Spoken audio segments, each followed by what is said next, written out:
Saudar a você, professor, professora da Escola Bíblica Dominical, classe dos jovens, com a paz do Senhor Jesus Cristo. Chegamos ao fim dessa série de lições sobre o plano perfeito, o plano da salvação da humanidade, não podia ser diferente. O capítulo final, ou a lição final, trata-se da consumação da salvação. E quando nós olhamos este assunto, nós podemos pensar que é simples e talvez até sem graça falar sobre o céu, que é o fim da nossa salvação. No entanto, nós vamos descobrir que nessa lição nós teremos textos profundos e responderemos, ou pelo menos olharemos com uma certa profundidade para algumas perguntas muito interessantes, que tenho certeza que cada um de nós se faz, e mais ainda certeza que estarão abrindo os olhos dos nossos jovens para a palavra de Deus. Então, estou feliz com essa lição que vai coroar e terminar o nosso trimestre primeiro do ano 2026, a consumação da salvação, e vamos fazer, como temos feito algumas vezes neste trimestre, eu vou estar lendo com você a nossa revista, o primeiro tópico, depois eu vou passar ao roteiro que nós vamos estar compartilhando com você e vamos estudar o primeiro tópico do roteiro e assim sucessivamente, o segundo tópico com o segundo tópico daqui. Você sabe que a cada semana nós compartilhamos com você um roteiro como esse, que tem uma didática um pouco diferente da leitura e comentário da lição, no entanto, 100% baseado naquilo que nós estaremos estudando a lição. Este roteiro é disponibilizado gratuitamente para você. Está aqui na descrição deste vídeo, aquele maisinho ali, abre a descrição e ali você vai encontrar um link do roteiro, pode abrir aquele link e baixar à vontade o PDF que abre para você. A consumação da salvação, portanto, vamos à página de número 92, nós temos dois textos aí, um texto de 1 Coríntios capítulo 15 e um texto de Apocalipse 22. Eu não vou ler o texto, eu sei que você já leu, eu já li, e o nosso comentarista vai estar explorando isso bastante em profundidade. Primeiro tópico na lição, página 92, do terreno ao celestial. A corrupção dará lugar à incorrupção. A glorificação é a última etapa da salvação. Quando ela ocorrer, os salvos terão seus corpos transformados. O corpo hoje está sujeito à finitude. Ele envelhece, adoece e morre. Essa é a corrupção de que o apóstolo Paulo trata em 1 Coríntios 15, a condição física limitada que herdamos desde o Éden. Na glorificação, nossos corpos não envelhecem, não adoecem, nem morrem. Não por acaso o apóstolo Paulo compara o corpo atual ao glorificado, mostrando a transição do terreno para o celestial. Viveremos então em uma nova dimensão de existência. Então estamos aí com o primeiro assunto, que é super interessante. Como é o corpo que nós teremos depois que nós formos para a eternidade? Então, a resposta que está proposta para nós está encerrada só neste texto de Paulo. Claro que a Bíblia nos dá algum outro entendimento, principalmente ao olhar para o exemplo de Jesus, que apareceu com um corpo ressurreto, um corpo glorificado, por alguns dias antes da sua ascensão ao céu. No entanto, olhando para este texto aqui de 1 Coríntios capítulo 15, você vê que Paulo fala de um corpo que é semeado em corrupção. E o nosso pastor explicou aqui este assunto. Esta corrupção é o fato de este corpo se corromper, ou seja, envelhecer, perder a perfeição dele e chegar até a morte e até depois da morte ele se corrompe de tal maneira, nós sabemos, que o corpo em si se desfaz e alguma estrutura óssea que demora muito mais tempo pode permanecer, no entanto, este corpo se desfaz. E até havia uma profecia sobre Jesus que ele não entraria neste processo de corrupção, e nós vemos que isso exatamente aconteceu.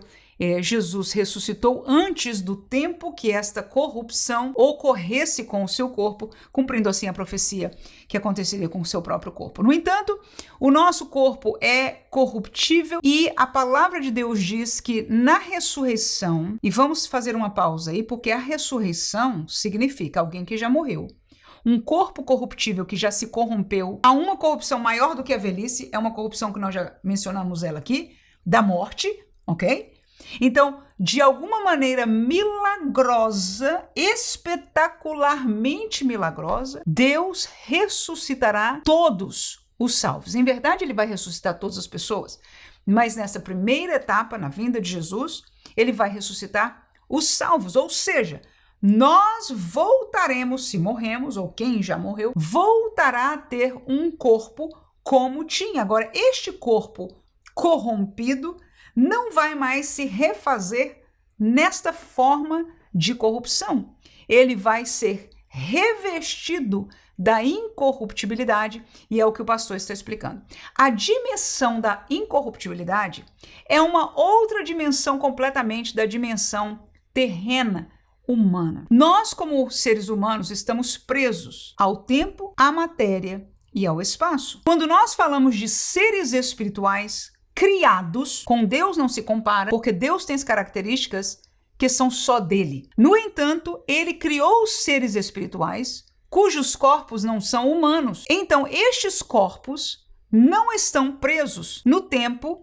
Eles são não eternos porque existiram, mas eternos no sentido futuro. Depois da sua criação, eles não têm fim, eles não perecem. Então, eles não estão presos ao tempo, ao espaço e à matéria. Então, nós temos uma luz aí, através dos seres criados, que são seres espirituais, daquilo que possa ser o nosso corpo glorificado. Porque o fato é que quando nós mudamos da dimensão da criação terrena para a dimensão, eu vou chamá-la da dimensão da eternidade, ou a dimensão aonde está Deus, estes limites que eu acabei de mencionar não existem nesta dimensão.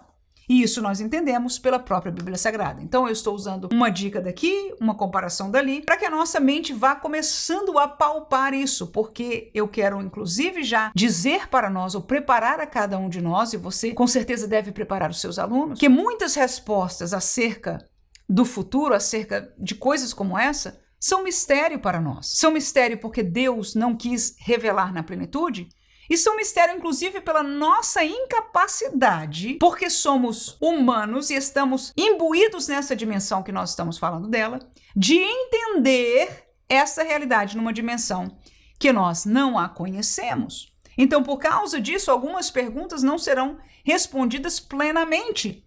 E Deus quis que fosse assim, e nós temos que ser humildes o suficiente para entender que é assim. Amém? Mas, curiosos que somos, nós podemos sim e devemos sim buscar na palavra de Deus a resposta que Deus quis nos trazer. Segundo subtópico, a alma vivente e o espírito vivificante. Para aprofundar ainda mais essa transição, o apóstolo apresenta outro contraste, agora entre Adão e Cristo. O primeiro, como alma vivente, foi aquele que recebeu a vida diretamente de Deus. O segundo, nosso Senhor, é o espírito vivificante, ou seja, aquele que concede vida. Eu marquei essa frase porque eu encontrei ela ser o centro do entendimento deste subtópico aí e, portanto, também do texto que ele se refere de Paulo. Então, mais uma vez, o espírito vivificante, ou seja, aquele que concede vida. Aí o autor acrescenta algumas palavras: anima, transforma e renova o ser humano pecador. Assim como herdamos a natureza adâmica, inclinada ao pecado, também herdaremos para sempre a natureza redimida que procede de Cristo. Portanto, a finitude dará lugar à infinitude, a corrupção à incorrupção, a morte e a vida eterna. Essa explicação do comentarista me deixou um pouco confusa, porque foi para um lado e foi para o outro. Então, eu gostaria de nós esclarecermos aqui uma coisa. A primeira é aonde eu marquei, eu acho que este é o mais claro e está 100% correto, que Adão, ele não é só o símbolo, mas ele é o pai da nossa realidade terrena. E num caminho daquilo que Deus revelou para nós, a lei, ela funciona na dimensão de Adão. Nós, quando estudamos sobre a lei, nós dizemos, olha, a lei é perfeita, ela é boa, ela é de Deus, mas ela não tem poder nela mesma. Ela não, a palavra diz, não vivifica. Então, eu usei essa palavra em comparação com a lei por causa dessa palavra vivificar. Então, Adão, ele foi criado, ele recebeu a vida humana, e esta vida humana, ele foi um pai no sentido de passar de geração a geração, porque Deus quis que fosse assim. No entanto, o segundo Adão, que com isso, com estas palavras, Deus está nos ensinando algumas outras coisas, mas não vamos entrar no tocante a isso. Mas este segundo Adão, este Jesus, vamos falar das palavras que foram usadas aqui, ele veio como espírito vivificante, ou seja, nele estava a vida e a capacidade de dar vida. Ora, a vida no sentido espiritual, ela contrasta com a morte espiritual. E morte espiritual não é essa morte de desaparecer, de perder o contato com a realidade? Não. Até porque nós não morreremos eternamente. Mesmo que nós morramos em Cristo, o nosso ser consciente, o nosso espírito consciente, vai estar com Deus. E depois da ressurreição, nós plenamente com o corpo ressuscitado estaremos no céu. Amém? Eu sei que é bastante coisa, é coisa profunda, mas vale a pena nós olharmos com atenção. Então, espírito vivificante trata-se de dar vida espiritual. E então, a vida espiritual, ela é a reconciliação com Deus. A morte espiritual era a separação de Deus, que fazia com que esta pessoa, depois da morte física, fosse lançada num lugar que para sempre estará separado de Deus. Nós conhecemos biblicamente este lugar, é o inferno. A vida espiritual significa que esta pessoa se reconciliou com Deus espiritualmente, tem paz com Deus, segundo Romanos 5:1, e agora ele alcançou pela fé em Cristo a vida eterna. Portanto, quando ele morrer ou se Jesus voltar e a pessoa estiver viva, será arrebatado, mas também revestido da incorruptibilidade, ou seja, vai ter este mesmo corpo glorificado, mas vai estar neste contexto eterno, nessa dimensão eterna, para sempre com Deus. Então, se nós entendermos desta maneira o vivificar de Deus, o Espírito vivificante, que é o que Jesus disse, ele diz: eu sou o pão da vida, o caminho, a verdade e a vida. São várias palavras que Jesus estava explicando, dando-nos uma luz para entender aquilo que é, e aqui Paulo usa essa palavra Espírito vivificante. E quando nós entendemos isso, então essa realidade não vai ser vivida lá. Espiritualmente já estamos reconectados com Deus aqui. O nosso espírito só tem um senão, que até Paulo foi bem aberto em falar isso com a gente. A gente sabe que é uma realidade. É que nós ainda estamos presos na carne e a carne dá trabalho para a gente. Amém? Ele disse: quem me livrará do corpo desta morte? Por quê? Porque a carne sempre se torna um empecilho para nós. Nós temos o nosso ser espiritual, que está reconectado com Deus, tem que carregar, como o meu pastor dizia, este caixão velho conosco até o fim deste tempo que nós vivemos aqui. Mas no sentido do espírito vivificante ou desta vida espiritual, em Cristo nós já temos acesso a ela, mesmo no lugar e no tempo que nós estamos. Terceiro subtópico: o homem terreno e o homem celestial. Nesta era, carregamos a imagem do homem terreno. Lutamos contra a natureza pecaminosa enquanto não experimentamos plenamente a redenção eterna. Por isso enfrentamos as complexidades e contradições da nossa própria natureza. E aí concordo com aquilo que a gente falou. Essa natureza é a natureza humana que nos prende aqui por causa desta caixa, no melhor dos sentidos, chamada nossa carne. A palavra de Deus revela que o Senhor Jesus suportou as contradições dos pecadores. Contudo, temos a promessa de que seremos conformados à imagem celestial, sem pecado e em comunhão eterna com Deus. As contradições humanas desaparecerão. Viveremos, enfim, aquilo que Deus planejou para nós desde o princípio. Ora, aqui também são palavras corretas, mas que quando eu leio, às vezes eu fico um pouco confusa, porque mistura uma coisa com a outra. Eu confesso a você que não me faz entender plenamente, mas eu vou deixar para você aquilo que mais me sobressai sobre aquilo que eu entendo deste subtópico. Ora, nós estamos presos na nossa natureza humana. E como nós dissemos, a carne, ela é um inimigo para nós desta nova natureza a qual nós já vivemos aqui. Então, quando nós falamos que temos a promessa de ser como a imagem celestial, uma imagem sem pecado, com eterna comunhão com Deus, ora, sem pecado e em comunhão com Deus, nós já estamos. Ainda podemos pecar. Mas se nós pecamos, diz a palavra de Deus, temos um advogado perto de Deus que está intercedendo por nós. Nós podemos pedir perdão a Jesus, encontramos perdão, não é assim? E nós já estamos vivendo uma certa realidade espiritual. Então, como conciliar isso aqui? O que nós viveremos lá, houve uma palavra que o autor colocou aqui, é diferente daqui na palavra plenamente, na sua totalidade. A imagem de Deus, parte dela, não pode estar vinculada, eu vou falar coisa profunda aqui, eu sei, não pode estar vinculada com as características que são só de Deus, ok? Porque o que é só de Deus seriam os atributos incomunicáveis ou naturais de Deus, são incomunicáveis. O homem nunca teve e nunca terá. É a eternidade, é a onisciência, onipotência e coisas desse tipo. Isso é só de Deus. No entanto, Deus tem características que na teologia nós estudamos, ou na Bíblia nós aprendemos, que são comunicáveis, que ele quis dar ao homem, e na verdade deu quando criou o homem perfeitamente no Éden, mas que o pecado manchou, destruiu, fez perder esta imagem de Deus em nós. Então, quando nós falamos da imagem de Deus, nós entendemos as características, os atributos morais de Deus, ou seja, aquilo que em virtude espiritual ele é, e que esta imagem, pelo Espírito Santo em nós, ela vai sendo recuperada. Ora, nós começamos este propósito, este trabalho aqui. Falamos já da santificação.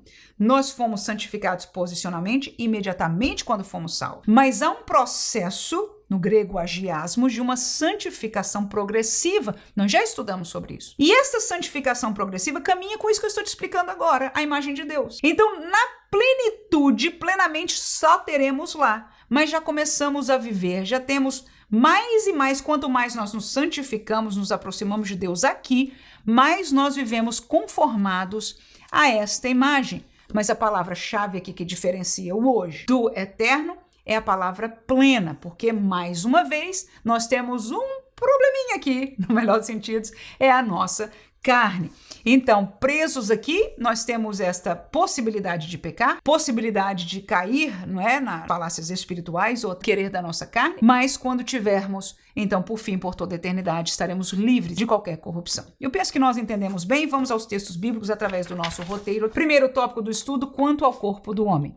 Ele será perfeito em saúde, portanto incorruptível. Ele será perfeito na nova dimensão, a dimensão da imortalidade ou da eternidade. E ele será perfeito moralmente. Estamos falando da imagem de Deus. Então você veja que como tópicos eu estou cobrindo e vou ler alguns textos que são relacionados àquilo que nós estudamos aqui. 1 Coríntios 15, 42. Quanto ao corpo do homem, diz o texto: assim também a ressurreição dos mortos. Semeia-se o corpo em corrupção e ressuscitará em incorrupção. Então a palavra incorrupção, do mesmo jeito que a gente já estudou sobre corrupção, a incorrupção é exatamente o contrário. Nada se corrompe. Do jeito que ele chega lá, ele permanece para sempre. Então não se fica velho, não tem rugas, não tem nenhum tipo de corrupção, até porque esta matéria já não existe mais. A carne e o sangue, como nós vamos estar lendo o texto bíblico aqui, não herdarão esta dimensão. Apocalipse capítulo 21 e versículo 4 é outro texto para este subtópico aí, e diz: e Deus limpará de seus olhos toda lágrima, e não haverá mais morte. Veja aí, a morte, que é parte da corrupção, que nós vivemos nela aqui, não haverá mais. Nem pranto, nem clamor, nem dor, e estas coisas geralmente acontecem por causa das dores da realidade daqui, porque já as primeiras coisas são passadas. Então, quanto ao corpo do homem, será perfeito, incorruptível, perfeito em saúde e em vida. Segundo, perfeito na nova dimensão, e essa dimensão que temos falado sobre ela. Vamos ler o texto de 1 Coríntios capítulo 15, do 50 ao 54. E agora digo isto, irmãos, que a carne e o sangue não podem herdar o reino de Deus, nem a corrupção herda a incorrupção. Então veja que está falando a mesma coisa. Carne e sangue pertence a esta dimensão daqui, e a incorrupção é que nós estamos estudando da outra dimensão. Versículo 51. Eis aqui vos digo um mistério. Na verdade, nem todos dormiremos, mas todos seremos transformados. Veja aí, nem todo mundo vai morrer, mas todos os que já morreram, e nós também seremos transformados. Num momento, num abrir e fechar de olhos ante a última trombeta, porque a trombeta soará e os mortos, tá aí, os mortos vão ressuscitar já o quê? Incorruptíveis. E nós estamos vivos, seremos transformados. Então todos serão transformados. Os mortos ressuscitarão já num corpo incorruptível, e nós tomaremos um corpo incorruptível. 53. Porque convém que isto que é corruptível se revista da incorruptibilidade, e isto que é mortal se revista da imortalidade. E quando isso que é corruptível se revestir da incorruptibilidade, e isto que é mortal se revestir da imortalidade, então cumprir-se-á a palavra que está escrita: tragada foi a morte na vitória. Há uma palavra aí para mim que me chama muito a atenção, e eu não tenho explicação sobre ela. É a palavra revestir. Eu não sei por que aprove a Deus chamar essa transformação de revestir. Ao mesmo tempo, quando nós olhamos ao ser interior, que é o ser espiritual consciente, espírito e alma, nós sabemos que este ser, como chamamos ele, é de interior. Então há necessidade de um revestimento, de um corpo. Só que este corpo que reveste não é mais um corpo de carne e sangue, mas um corpo incorruptível. Para além disso, Paulo já contou um grande mistério para nós aí. Ele disse: eu vou falar do mistério. Para além disso, o demais dos detalhes são um mistério que, inclusive para Paulo, era na época, não é? Hoje ele já está nessa dimensão e já a conhece. Perfeito moralmente é o último subtópico sobre o corpo do homem, e nós já falamos sobre a imagem de Deus, eu expliquei. Vamos ler o texto bíblico. 1 Coríntios 15, 49 diz: E assim como trouxemos a imagem do terreno, assim traremos também a imagem do celestial. Então, um corpo humano e um corpo eterno que não se corrompe. E esta é uma maneira de falar sobre esta imagem do celestial. 1 Coríntios, capítulo 13, versículo 8 a 12, diz: O amor nunca falha, mas havendo profecias, serão aniquiladas. Havendo línguas, cessarão. Havendo ciência, desaparecerá. E antes de eu continuar aí, o amor é uma dessas características, um destes atributos que provém de Deus. Veja no versículo 9, seguindo diz: Porque em parte conhecemos, Paulo está falando com a igreja pentecostal daquele tempo, que é a mesma de hoje, espiritualmente falando. E em parte profetizamos. Mas quando vier o que é perfeito, então o que é em parte vai ser aniquilado. Quando eu era menino, falava como menino, sentia como menino, discorria como menino, mas logo que cheguei a ser homem, acabei com as coisas de menino. Porque agora nós vemos por espelho em enigma. Mas então, quando chegar o perfeito, veremos face a face. Agora, eu, Paulo, conheço em parte, mas então conhecerei como também sou conhecido. Então está aí este mistério. Qual é a imagem do celestial? Paulo diz: a gente só conhece em parte. A gente entende alguma coisa espiritual por aqui. Mas só quando chegar este tempo, quando o perfeito tornar-se realidade em nós, ou seja, nós estivéssemos nesta dimensão, então assim como nós somos conhecidos, nós conheceremos. Aquilo que hoje a gente entende profeticamente, por enigma, por figura daquilo que Deus quis revelar na Bíblia, nós entenderemos e veremos face a face. Portanto, a Bíblia já nos está assegurando que o entendimento total deste mistério só acontecerá quando nós passarmos para esta dimensão. E veja que Paulo começou este assunto no amor, que é uma característica, um atributo natural de Deus, e que nós dissemos que pelo pecado se corrompeu. Nós agora estamos tendo restituição disso pelo Espírito, mas ao ser restituído em parte, nós ainda assim estamos conhecendo o quê? Em parte. Amém? Olha que é muito profunda essa aula, irmão. Isso aqui devia ser aula de seminário.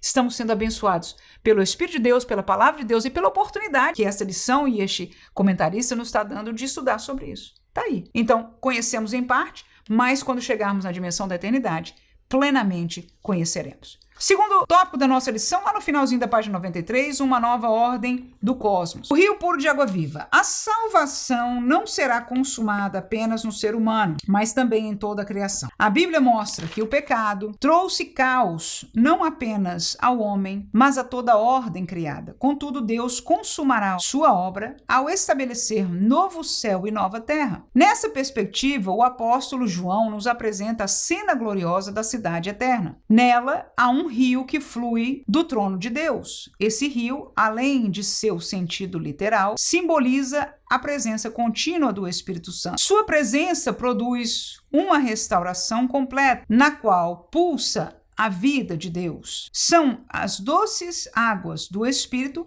em contraste com as águas amargas do tempo presente. Eu vou fazer uma pausa por aí. Este tópico vai ser delicado para o nosso estudo e eu vou explicando devagarzinho por quê. Novo céu e nova terra são as palavras usadas biblicamente para apresentar o lugar aonde nós viveremos por toda a eternidade. Mas veja que há uma apresentação de João. Nós lemos o texto bíblico em Apocalipse 22. E eu quero lembrar a você que João foi a única pessoa que foi a esta dimensão, visitou a esta dimensão e que Deus permitiu escrever sobre ela. Paulo foi, mas Deus disse: não fale absolutamente nada, proibiu. João foi o contrário. Deus o levou a essa dimensão e disse: escreva tudo, escreva o que você vê. Ora, quando nós lemos o Apocalipse, nós vemos uma série de coisas figuradas. Nós sabemos que é figura pela maneira de ser descrito. São coisas monstruosas, são animais, são luzes, são pérolas. Todas essas coisas nós entendemos claramente que significam uma coisa que João não sabia, como nós falamos que Paulo disse,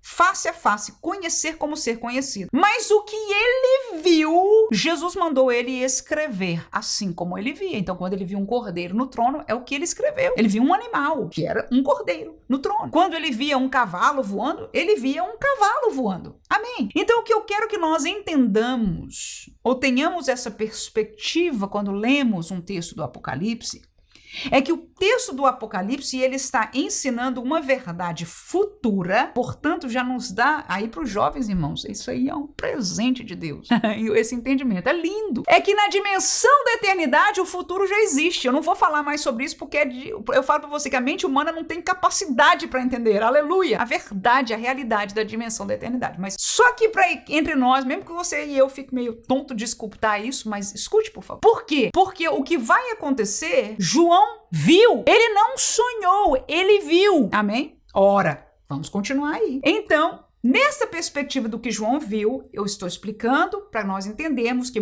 a maioria das coisas que ele viu ali, se não absoluta, é simbológico. Agora, ser simbológico não significa que não tenha lógica, que não seja real, pelo contrário. É simplesmente que não são exatamente da maneira que nós reconhecemos aqui. É como falou Paulo naquela palavra que a gente acabou de ler. É em figura, em enigma, e um dia nós veremos como acontecerá. Mas muitos destes enigmas têm paralelos na Bíblia, e por causa disso nós vamos descobrindo e temos descoberto muitas coisas acerca do que vai acontecer. Ok, então, entendendo isso sobre o Apocalipse, vamos ao novo céu e nova terra. A pergunta é, será que é uma nova terra como a nossa? E há, irmãos, várias ideias no mundo da escatologia, ou seja, aqueles que estudam sobre o futuro na Bíblia. E uns dizem, olha, é a mesma terra e a gente vai viver aqui, é que vai queimar e aperfeiçoar, vai redimir, vai aqui não sei o que, não sei o que. Outros dizem, vai ser assim, assado. Tem, não tem? Definitivamente, a gente vai estudar aqui nos textos que a gente vai ler. Eu vou ler com você este caminho. Mas eu quero que você já entenda que, lendo o Apocalipse, João está olhando para algo e lendo com a capacidade que ele tem, que ainda é finita e daqui. Então, quando ele descreve um cavalo, um cordeiro, um raio ou o que for, ele está vinculando com aquilo que o seu entendimento descreve. Então, nesta maneira, ele vê um céu e uma terra. E ele vê, por exemplo, um rio. Agora veja que o comentarista, mesmo, sozinho aqui, ele disse, olha, este rio é literal e é simbológico. Isso não existe. Ou ele é um rio literal, ou ele é um rio simbológico. Ora, se ele é literal, então como pode ser de cristal? Amém? Não posso falar muito mais, porque nós não temos muito mais o que falar. Só como pensar, porque estes são mistérios que nós só entenderemos daqui um pouquinho como figura, como enigma. Se ele é simbológico, então pode ser que ele represente a presença do Espírito Santo e o pastor esteja correto nessa explicação. E se é assim, ele é só simbológico e ele só significa a presença do Espírito Santo fluindo todo o tempo nessa cidade celestial. E com este panorama, nós podemos fazer para outras coisas dessa cidade. E até nos perguntar, cidade, terra, vamos deixar por aí. Ok? Então vamos ficar com essas perguntas por aqui. O fato é que o que João viu, para os olhos dele, era um novo céu, uma nova terra. Ok? Sigamos. Segundo tópico, produção de vida verdadeira. Apocalipse 22 também nos apresenta a imagem de uma árvore, a árvore da vida. Diferentemente do relato de Gênesis, agora ela está acessível a todos os salvos, dentro de um contexto de redenção consumada. Essa árvore simboliza, tá aí. Veja que o comentarista não tem dificuldade de entender que a árvore da vida está simbolizando, ou seja, o fato de Jesus ter mostrado a João essa árvore, e ele entendeu que era a árvore da vida, ou Jesus falou que era a árvore da vida, então é uma colocação simbólica do que a árvore da vida significa neste lugar celestial. Até porque nós queremos entender, biblicamente e como um todo na Bíblia, nós vemos toda a promessa de Cristo, e até no Antigo Testamento, a colocação do céu. O lugar de Deus é o céu. Ele vai preparar um lugar para nós, esse João 14, no céu. E assim por diante. Então, cidade, céu e terra novo, tem que estar num contexto do céu de Deus. E eu chamo o céu de Deus porque existe o céu de Deus, que é um céu espiritual, existe o céu universo, que é este das galáxias, que é uma imensidão, e existe o nosso céu, que é o primeiro onde os aviões voam, ok? Então os aviões voam neste primeiro céu, o universo das galáxias seria um segundo céu, e o céu de Deus está para além disso. É um contexto, uma dimensão da eternidade, e é onde está o trono de Deus. Será que nós entendemos isso? Eu falei que era profundo, irmãos. Essa aula, misericórdia, tinha que ser umas 5 horas, né? Pra gente entender, porque realmente isso aqui é um seminário. Eu acho que eu vou ter que correr um pouquinho. Como é que tá aí com você? Muito bem. Então essa árvore, seguindo a leitura, simboliza a verdadeira vida, em que não haverá mais sofrimento físico, emocional ou espiritual. Aí você lembra até que o Éden foi fechado para que o homem não tivesse acesso à árvore da vida e não vivesse eternamente. Então essa simbologia que o pastor está usando faz muito sentido com aquilo que a Bíblia nos revela. Experimentaremos cura, plenitude e alimento eterno que procedem diretamente de Deus. Isso eu faço uma objeção, porque nós não seremos curados, porque não haverá mais corrupção, ok? Então não há necessidade de cura e, na verdade, nem de alimento. Então, isso daí começa onde nós vamos ver uma certa diferença, e isto pode acontecer por alguma leve diferença do entendimento escatológico que nós, às vezes, como teólogos, recebemos, lemos e temos acesso, ok? Mas vamos caminhar, porque para nós a teologia não manda, o que manda é a Bíblia Sagrada, o que Deus revelou. Então essa árvore simboliza isso, experimentamos cura, plenitude e alimento eterno que procedem diretamente de Deus. Eu discordo, porque não necessitará de cura, nós acabamos de ler isso no texto bíblico. Tudo terá sido completamente redimido. E esta é uma palavra, irmãos, que é bíblica, mas ela é perigosa. Eu vou dizer para você com muito, muito carinho. Por quê? Porque entendendo que o nosso querido pastor é uma pessoa do estudo escatológico e teológico, e eu conheço e reconheço que há algumas vertentes que algumas são um pouco mais radicais, e nós, da nossa dominação, principalmente a Assembleia de Deus, nós não tomamos parte com elas. Mas alguns destes pensamentos, eles penetraram em parte, e alguns dos nossos escritores, ou escritores que nós reconhecemos como pessoas idôneas, corretas na doutrina, nós já vemos esses pensamentos permeados aqui, dentro de coisas, de livros que a nossa publicadora publica. Alguns de nós que estudamos teologia vamos já ter acesso, e às vezes essas coisas são conflitantes e nós temos que navegar e descobrir aquilo que está certo. Então os nossos pais e avós na fé tinham menos acesso a toda essa sorte de pensamento, ficava só com a Bíblia, ou um pouco mais somente do que a Bíblia, 1 ou 2 teólogos pentecostais, e não caíam em tanta confusão. Como nós temos a tendência, eu digo por mim mesma, ao nós acessarmos muitas ideias, essas ideias vão ficar aqui rolando na nossa cabeça. Se nós acessarmos ela antes de nós termos uma firmeza doutrinária muito forte, torna-se, irmão, perigosíssimo. Então, meu conselho para um jovem professor de escola dominical que não tem ainda este estudo mais para frente, principalmente para lá do bacharel, mas mesmo até neste nível, coma e beba a palavra de Deus. Aprenda e viva estas lições simples de escola dominical, de seminários bíblicos de simplicidade. Leia livros antigos dos nossos antigos pastores que não tinham medo de dizer a Bíblia ensina sim, porque hoje a maioria de nós, teólogos, dizemos, quanto a isso, há algumas opiniões, algumas visões teológicas. E aí ele coloca na mesa para você essa e essa e essa, e diz, eu sou dessa daqui. O primeiro que nós temos que aprender é o que é. Depois que nós estamos firmes no que é, e tem que ser como os bereanos, confirmando se a Bíblia diz assim. Amém?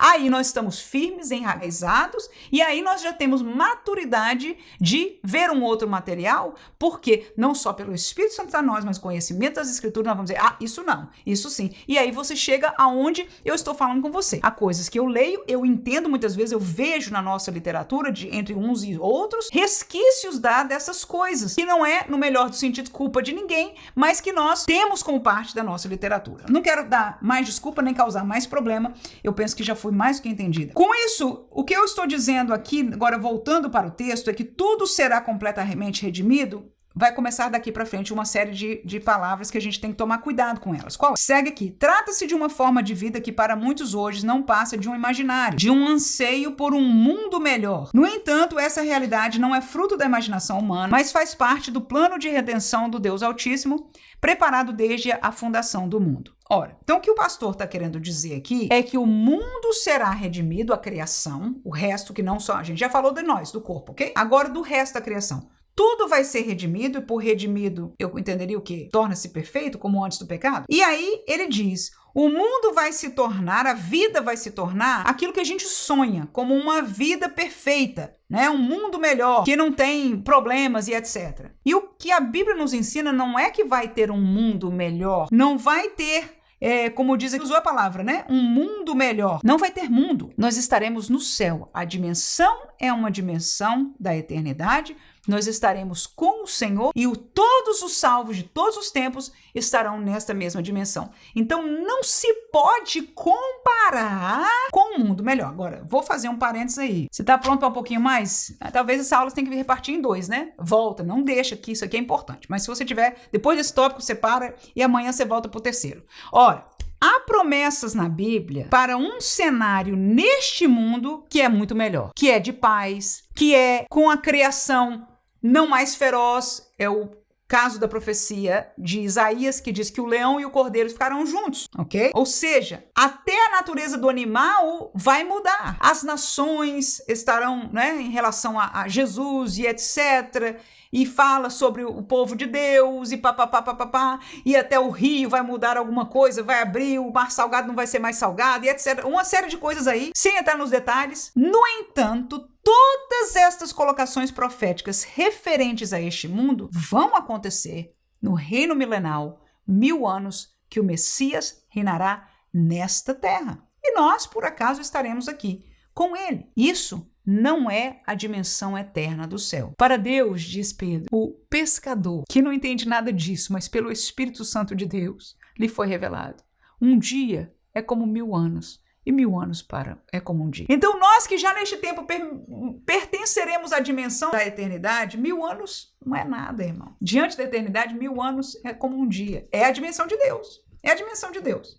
Estamos entendendo? Eu sei que é profundo. Mas vamos lá comigo, por favor, aguenta aí. Mas para aqueles que estão aqui na Terra e que vão passar pelos processos que a Bíblia diz que vai acontecer antes de chegar nestes 1000 anos, são 1000 anos. Ele vai sentir, porque eles estão no contexto de um corpo ainda humano, 100% humano. Nós já estaremos glorificados. Mas estaremos aqui como, irmão? Como Jesus? Jesus não apareceu aqui depois de glorificado? Me diga, por favor. Ele não ressuscitou e não apareceu? Não até comeu? Comeu. Fome eu acho que ele não sentia. Mas ele quis comer, ele comeu. Amém. Ora, sei que é coisa profunda. Então, nós passaremos 1000 anos, então as profecias que falam sobre uma realidade redimida, que eu não sei se eu chamaria assim, elas estão vinculadas com este tempo de 1000 anos, ok? O novo céu e a nova terra que João viu, irmão, tem nada a ver com isso aqui. Nadinha. Esta é a cidade eterna, né? Claro que a palavra cidade é como se ele reconheceu, mas é a dimensão eterna que nós estaremos para sempre com ele. Então, quando eu escuto algumas palavras assim, você vai ver que eu vou fazer alguma objeção em relação a isso. Terceiro, Deus como centro para sempre. Apocalipse 22 também revela que o trono de Deus e do Cordeiro estará no centro da cidade, no meio de seu povo. É Deus como o centro da vida. Ele será o sol e a luz que ilumina eternamente. Seremos sustentados por sua presença contínua. Então o serviremos para sempre e contemplaremos de forma gloriosa sua face. Essa esperança é o que move a vida do verdadeiro salvo. Quem foi justificado, regenerado e santificado anseia por ser glorificado, a fim de adentrar o reino celestial e contemplar a face do Senhor por toda a eternidade. Ok, isto está certo com o único senão é que nós estejamos 100% entendendo que a dimensão é de lá. Porque essas palavras aqui, algumas pessoas, como eu disse, eles falam a mesma coisa. Como se a presença de Deus estivesse aqui na Terra, essa dimensão fosse aqui e nós vamos viver como quem vive na vida que nós vivemos aqui do mundo, só que, vamos dizer, gozando a paz espiritual de Deus, a plenitude de Deus, o que quer que seja. E não é o caso. Nós vamos para onde está o trono de Deus. Não é o trono de Deus que vai vir para cá, mas nós estaremos aonde está o trono de Deus. A dimensão de Deus é onde Jesus disse, eu vou para o Pai e eu vou preparar lugar para vocês, para que onde eu estiver, você esteja também. Amém, irmãos? Glória a Deus. Segundo tópico daqui, quanto à criação, o fim do presente, o estabelecimento do eterno e a visão presente do eterno. O fim do presente. 2 Pedro, capítulo 3, versículos 7 a 13. O que acontecerá com este mundo presente? Leiamos. Mas os céus e a terra que agora existem, pela mesma palavra se reservam como tesouro e se guardam para o fogo, até o dia do juízo e da perdição dos homens ímpios. Mas, amados, não ignoreis uma coisa, que um dia para o Senhor é como 1000 anos e 1000 anos como um dia. O Senhor não retarda a sua promessa, ainda que alguns a tenham por tardia, mas é longânimo para convosco, não querendo que alguns se percam, senão que todos venham a arrepender-se. Mas o dia do Senhor virá. Virá como ladrão de noite, no qual os céus passarão com grande estrondo e os elementos, que é isso? Lua, astros, estrelas, ardendo se desfarão, e a terra e as obras que nela há se queimarão. Havendo, pois, de perecer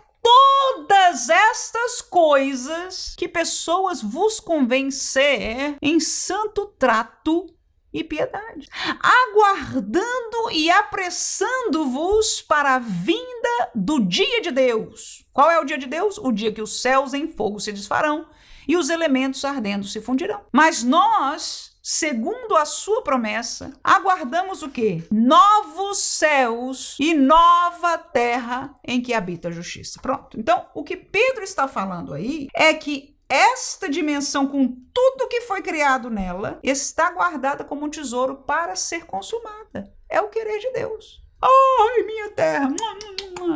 Esqueça, irmão. Aleluia! As obras que nela há. Eu estou falando para você que eu leio autores conceituadíssimos, até com livros que nós lemos, traduzidos para português americanos, que falam exatamente isso. Que a vida vai ser, na eternidade, igualzinho nós vivemos hoje. Com a diferença que vai ser tudo perfeito. Bíblico isso não é. Tá aí a resposta. Ou nós cremos na Bíblia, ou não cremos nela. Irmão, mas então como é que funciona a nova céu e a nova terra? Não sei. Não sei. Sei que João viu. E sei que a dimensão era de lá. E que lá, a luz desta nova terra provém de Deus. Nesta nova terra não tem noite. Quem estuda astronomia sabe que todos os planetas, pouco ou muita noite, tem. Os que estão aqui no solar. E os outros também não tem, mas também não tem vida. Aleluia. Glória a Deus. Amém? Mas lá não tem. Então nós vamos entendendo que ele viu como céu e terra, mas é uma figura da dimensão que nós estaremos para sempre com Deus. Amém? Então vamos lá. O fim do presente, Apocalipse 21:1. E vi um novo céu e uma nova terra.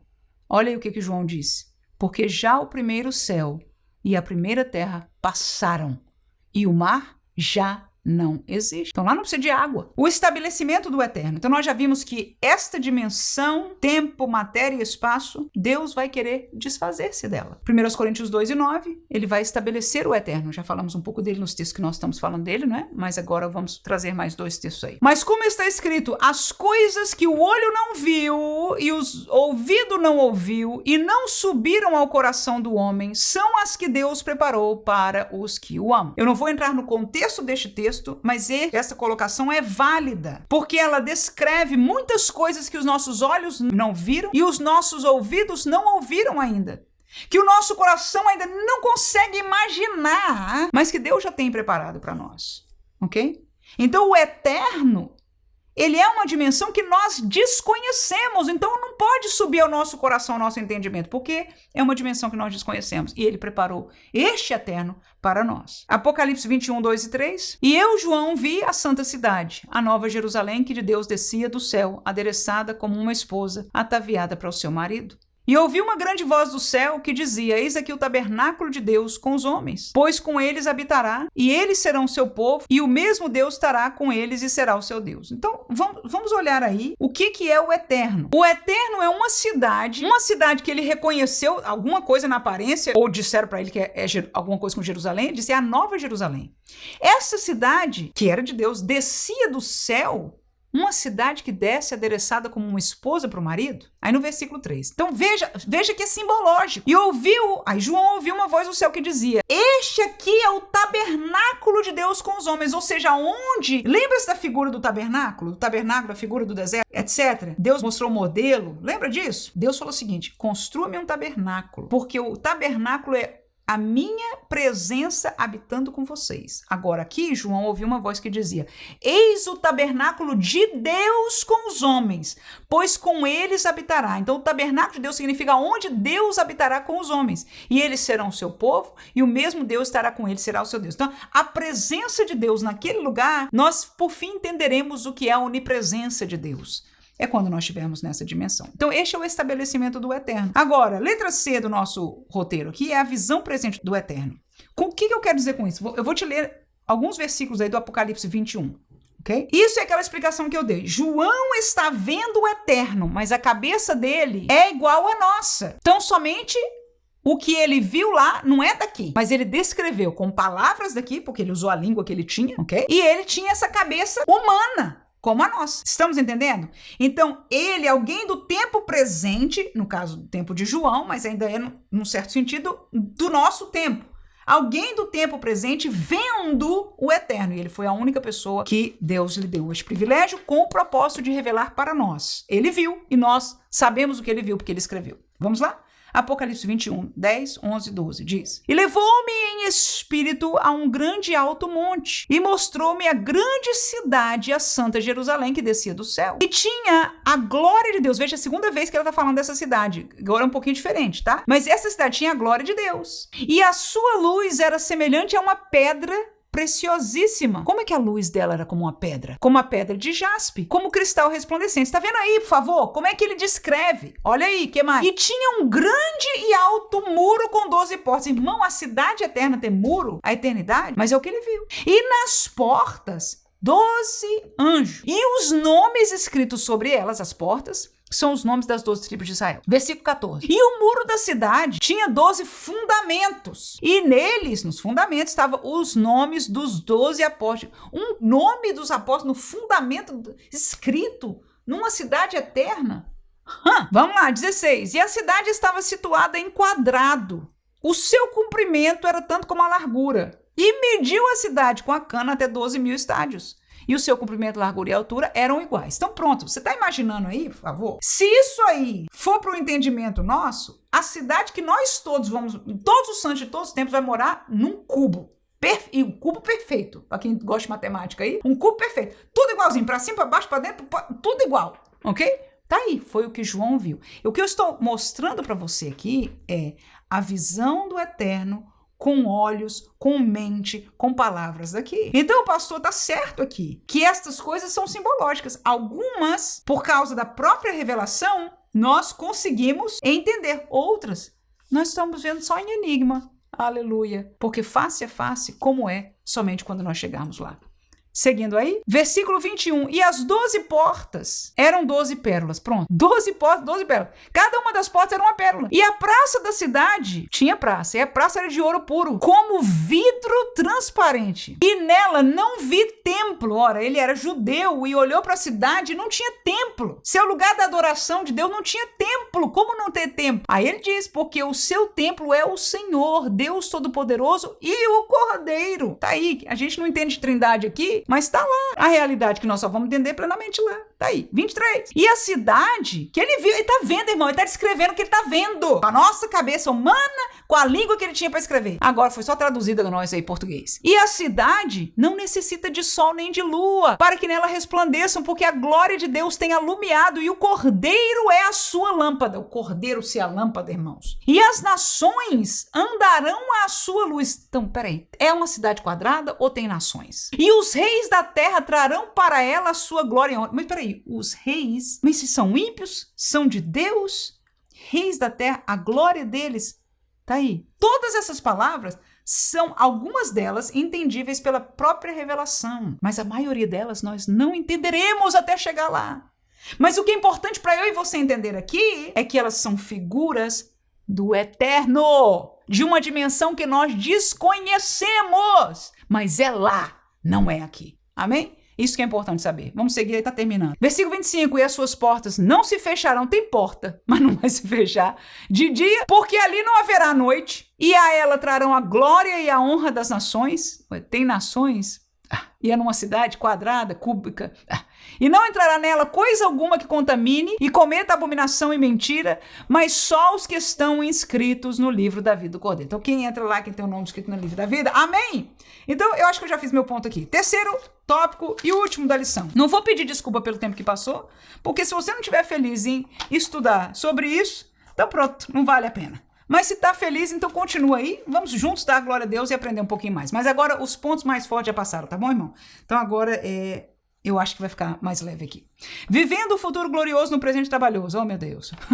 Vivendo como glorificar. A esperança cristã em relação à glorificação. Eu vou fazer uma pausa aqui. Se você gostou deste material e você quer compartilhar com alguém, compartilhe. Compartilhe, tá? Porque isso é uma aula preciosa, irmãos. E eu sei que na classe dos jovens, o nosso vídeo, são poucos que assistem, comparado com o nosso vídeo dos adultos, que o número de professores é muito maior. Mas o material tão bom, que eu acho que um estudo desse, se você quiser compartilhar com um pastor, com um evangelista, com alguém que estuda a Bíblia, você sabe que gosta da Bíblia, então compartilhe mesmo em nome de Jesus, para que nós todos sejamos edificados com este estudo. Então, vivendo como glorificados, a esperança cristã em relação à glorificação final nos convida a agir no presente com um estilo de vida coerente com o reino de Deus. Não se trata de um chamado à inatividade, muito menos a uma vida alienada, desconectada das questões reais da existência. Pelo contrário, essa esperança nos motiva a viver com um propósito que procede de Deus. É uma realidade do céu que já se manifesta em nós. Assim, se essa esperança molda a nossa fé, somos desafiados a viver como se já fôssemos glorificados, que morremos com Cristo, ressuscitamos com Ele, ascendemos com Ele aos céus e agora vivemos no mundo como cidadãos celestiais. O reino de Deus já opera em nós.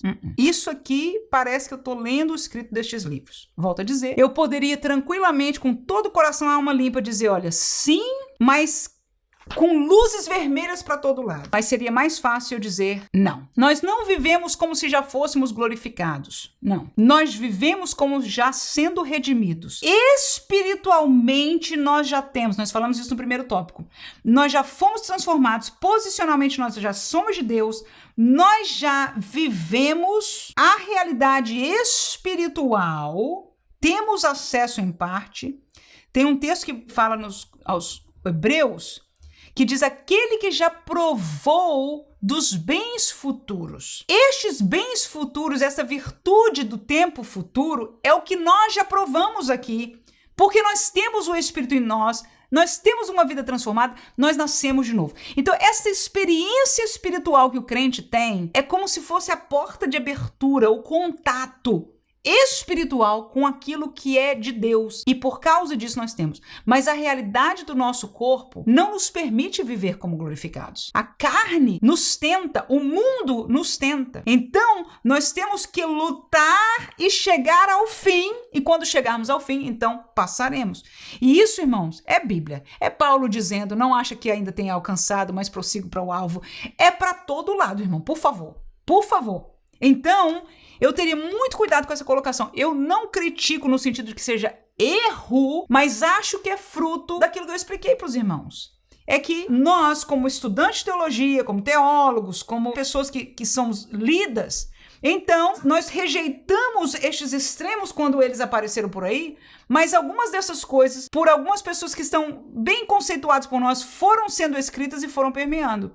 Eu posso ter entendido mal ao pastor, e se por acaso isso chegar ao ver dele, ele de alguma maneira acessar a explicação, mas eu teria muito cuidado com essas colocações aqui. Eu penso que eu já dei explicação precisa para os irmãos do porquê nós estamos falando disso. Segundo subtópico, sendo canais da vida. O mundo vive em desordem, e como reflexo da desordem da criação, as pessoas também vivem em desordem interior e exterior. Sim, tudo isso é fruto do pecado. Contudo, nós temos rios de água viva que correm no coração do salvo por intermédio do Espírito Santo. Assim como esse rio cura, restaura e renova, somos chamados a levá-lo àqueles que se encontram no profundo deserto espiritual. Peraí, nós levamos o rio do Espírito aos que estão perdidos em deserto espiritual? Ok, vamos ver. Somos os canais pelos quais o Espírito Santo deseja saciar a sede do sedento, curar as feridas do ferido e fluir na vida de quem perdeu o propósito. Não. Somos estes canais divinos para este tempo? Sim e não. Quem faz a obra, quem sacia a sede, biblicamente, é Jesus. não eu. Quem faz a obra é o Espírito Santo, não eu. Então o que eu faço, irmã? Leva a mensagem. Pronto. Jesus mandou eu e você levar a mensagem. Diga, fale e não te cales. Abre a boca e anuncia a palavra.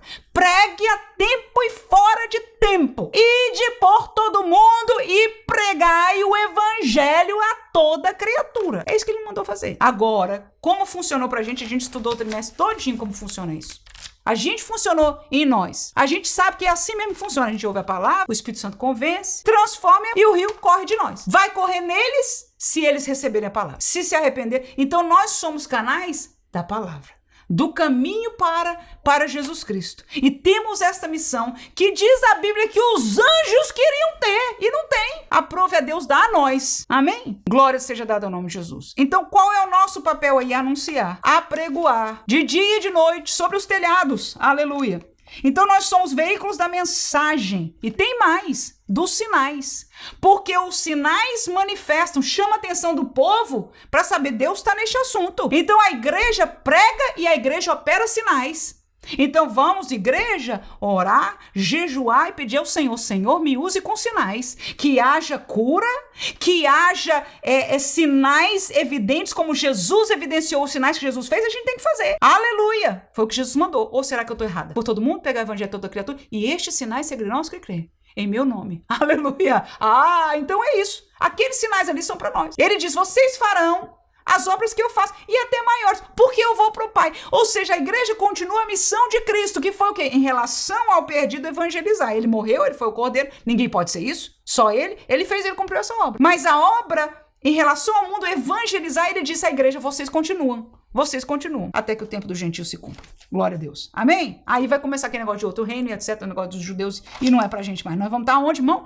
Nós vamos estar onde, irmão? No céu. Você diz no céu? Eu espero que você tenha sido do que falou no céu, porque senão, aí pronto, não aprendeu nem o que a gente tá aprendendo aqui nessa aula. Vamos estar no céu, irmãos. Vamos estar no céu. Então eu discordo, infelizmente não gosto de discordar, mas não posso concordar. Nós não somos saciadores de sede espiritual de ninguém, nem curamos ferida de ninguém, nem mesmo os psicólogos podem curar ferida.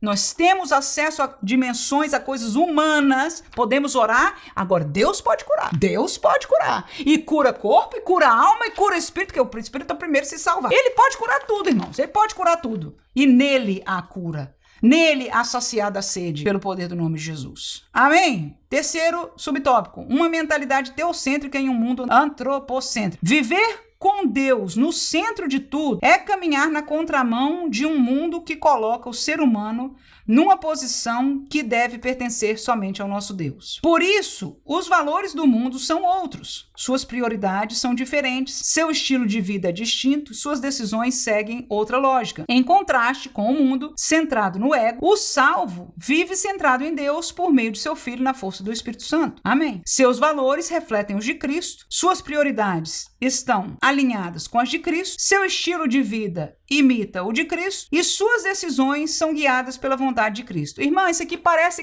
história romântica. Tudo lindo e florzinha, né? E a gente, na verdade, na vida real, crente, na maior carnalidade, lutando contra a nossa carne, não é assim? Deus é o nosso centro se nós o colocarmos no centro. Lá, ele vai ser o centro, porque lá a dimensão dele, estaremos livres de tudo isso aqui. Quando você piscar, que você abrir o olho na glória, olha, irmão, pode mesmo pular e dar glória a Deus, porque acabou a tentação. Agora, enquanto estamos aqui, irmãos, essa realidade pode ser realidade. Deus quisera que fosse toda a nossa realidade. Mas eu mesmo quero ter em tudo essa prioridade de Deus.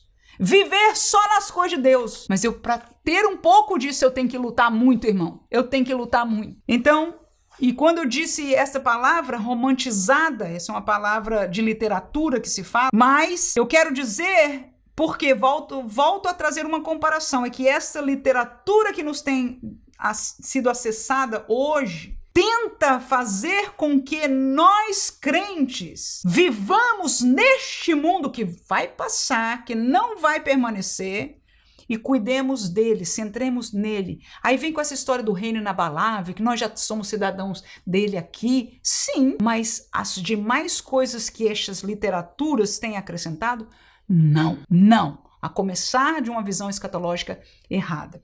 Assim que Vamos agradecer a Deus porque essa lição veio diante de nós, para nós aprendermos da palavra de Deus. Vamos aos textos bíblicos deste último aí. Olha o que eu coloquei como tópico de estudo. Quanto ao entendimento do tempo, é o terceiro tópico. 3 subtópicos. O presente no presente, a missão. O futuro no presente, posição e relação. O futuro no futuro, plenitude da revelação. Ok, complicou, eu sei, mas vou descomplicar rapidinho, ok? O presente no presente, ou seja, nós estamos na Terra e a realidade de viver o tempo presente aqui aonde nós estamos no presente, ok? Então esse é o presente no presente. O que nós temos que fazer aqui, já falei, é a missão. Marcos 16, versículo 15 e depois o 20. Disse Jesus: Ide por todo o mundo. Aí o que nós devemos fazer? Pregai o evangelho a toda criatura. Versículo 20. E tendo eles partido, depois Jesus falou essa palavra com eles, pregaram por todas as partes, cooperando com eles o Senhor e confirmando a palavra com os sinais que se seguiram. Amém. Essa é a nossa missão. Este é o presente que nós devemos viver. Ai, porque eu estou dizendo que essa literatura é cidadão do reino, então vamos fazer porque Deus é por nós. Vamos herdar montanhas da sociedade, vamos influenciar e que o mundo é nosso, o mundo é dos crentes. O que? O mundo é dos crentes? Meu Deus! Nós estamos tendo livros de inspiração de outro lugar e estamos deixando a palavra de Deus, o evangelho simples de Cristo Jesus. Será que nós lemos a palavra que diz aí? Tempo presente é o tempo da missão de pregar o evangelho. João capítulo 9, versículo 4. Convém, disse Jesus, que eu faça as obras daquele que me enviou enquanto é dia, a noite vem, quando ninguém pode trabalhar. Então o tempo de trabalhar para Jesus é agora. Vai chegar uma noite. Vai chegar um tempo que você não vai mais poder trabalhar nessa terra, ok? Então quer trabalhar para Jesus? É agora. Se tem que priorizar, entre outras coisas na sua vida, privilegiado é você. Eu sei que dói. Eu já fiz escolhas como essa na minha vida. E até hoje estou vivendo parte dessa escolha. E o Senhor até aqui tem sido fiel à minha vida.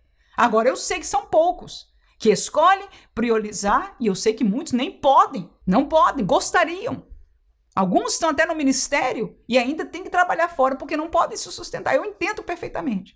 Mas todos tenhamos este mesmo ímpeto do coração. O tempo de trabalhar é agora. Aleluia. Para Jesus. Não para o mundo. 2 Timóteo, capítulo 2, versículo 1 e 2. Tu, pois, meu filho, fortifica-te na graça que há em Cristo Jesus. E o que de mim ouviste, entre muitas testemunhas, confia a homens fiéis que sejam idôneos para também ensinarem a outros. Tá aí. O que nós temos que fazer é essa missão. É evangelizar, é preparar obreiros, obreiro prepara outro para que o reino de Deus se propague, para que as pessoas venham ao caminho de salvação e alcancem a cidade eterna que João viu. O futuro no presente, posição e relação. Ok. Então, o que o pastor falou aqui, como é viver as coisas do futuro, as coisas espirituais, os dons celestiais aqui? Será que a gente tem alguma coisa de lá? Aqui temos.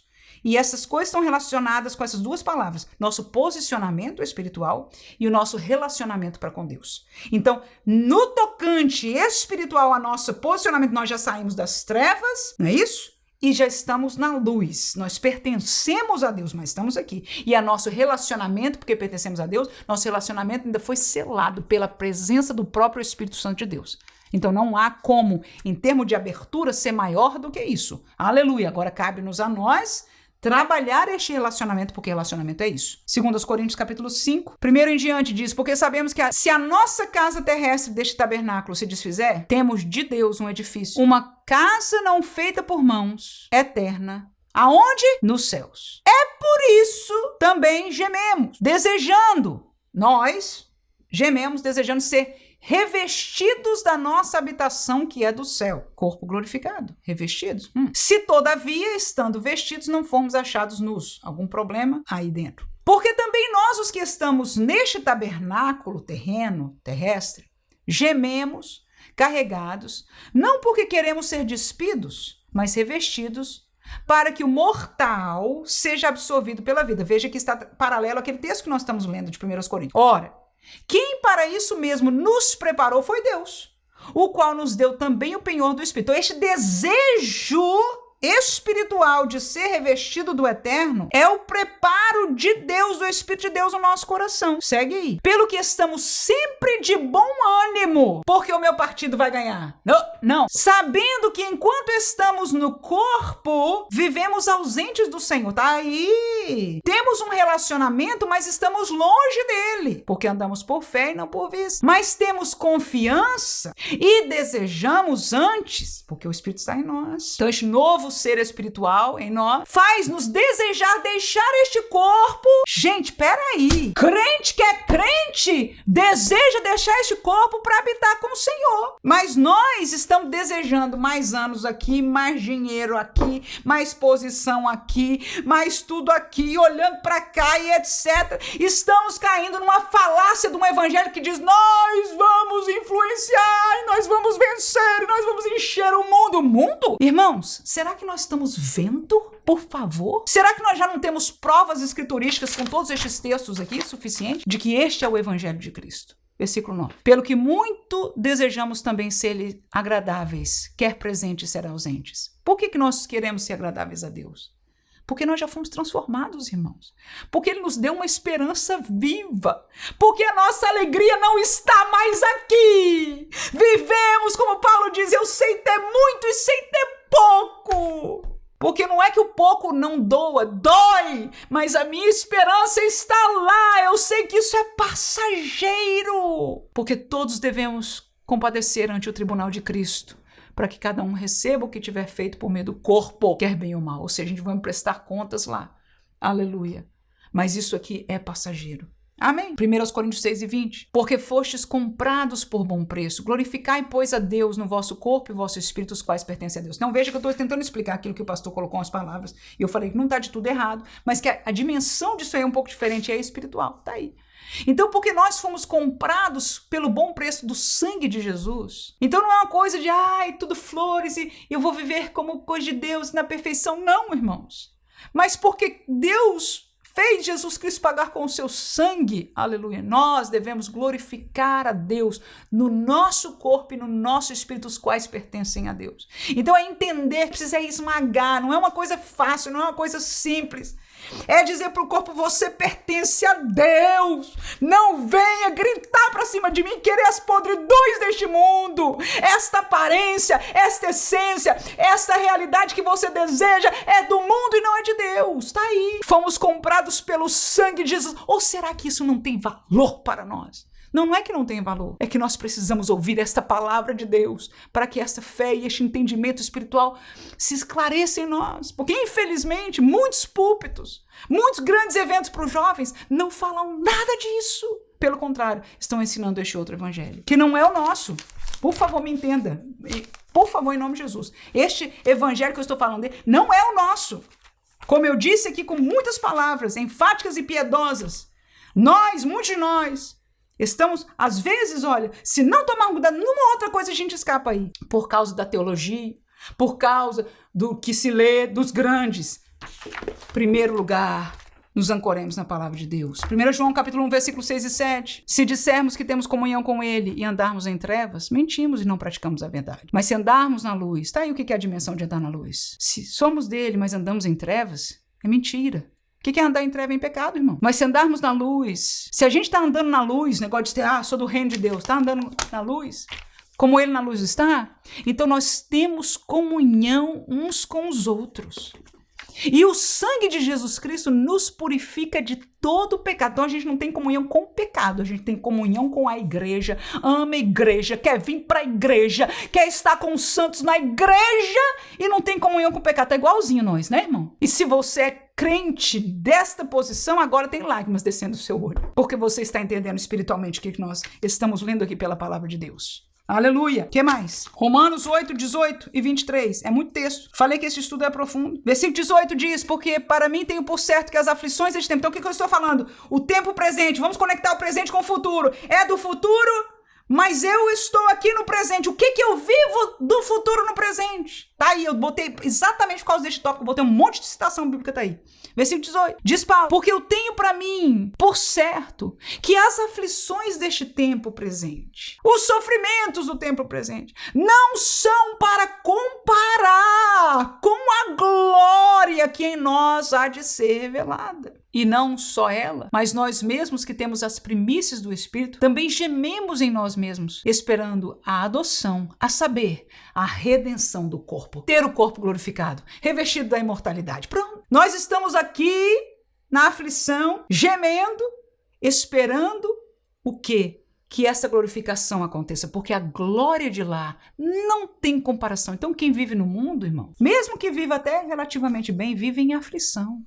Mas nós não, a gente, os crentes de hoje, e a teologia de hoje está dizendo pra gente, não, viver em aflição é pecado, crente tem que ser e tal, é cabeça, a gente tá falando Bíblia, né, cabeça e não cauda e tal.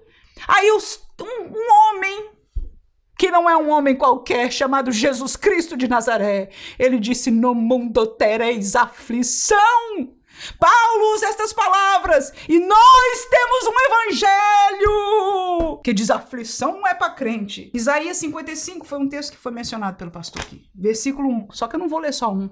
Eu vou contextualizar, eu vou ler do 1 ao 3. Ó vós todos que tendes sede, vinde às águas. E vós que não tendes dinheiro, vinde, comprai e comei. Sim, vinde, comprai, sem dinheiro e sem preço, vinho e leite. Daquela colocação que ele diz que somos os canais pelos quais o Espírito Santo deseja saciar a sede do sedento, curar as feridas do ferido e fluir na vida de quem perdeu o propósito. Nós somos canais disso? Veja aí apareceu no versículo 1, né? Venha, comer de graça e tal e etc. Versículo 2, o profeta que diz, venha comprar, no versículo 2 diz que a mesma voz de Deus continua a pregação, ele diz, porque gastais o dinheiro naquilo que não é pão, e o produto do vosso trabalho daquilo que não pode satisfazer? Ouvi-me atentamente, e comei o que é bom, e a vossa alma se deleite com a gordura, versículo 3. Inclinai os ouvidos e vinde a mim quem? Ouvi, e a vossa alma viverá, porque convosco farei um concerto perpétuo, dando-vos as firmes beneficências de Davi. Quem é que faz esse concerto perpétuo com Israel, com o povo de Deus?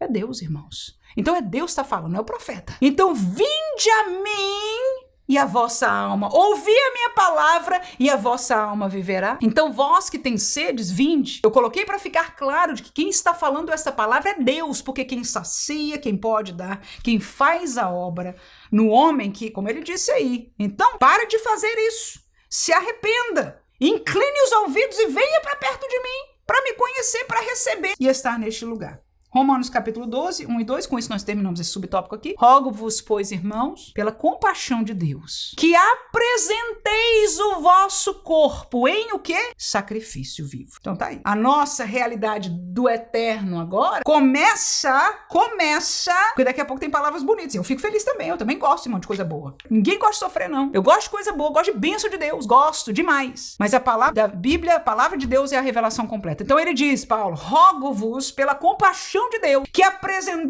que vocês apresentem o vosso corpo em sacrifício vivo, santo e agradável a Deus, sacrifício do nosso corpo, ou seja, vai doer, vai sofrer, não é a nossa prioridade.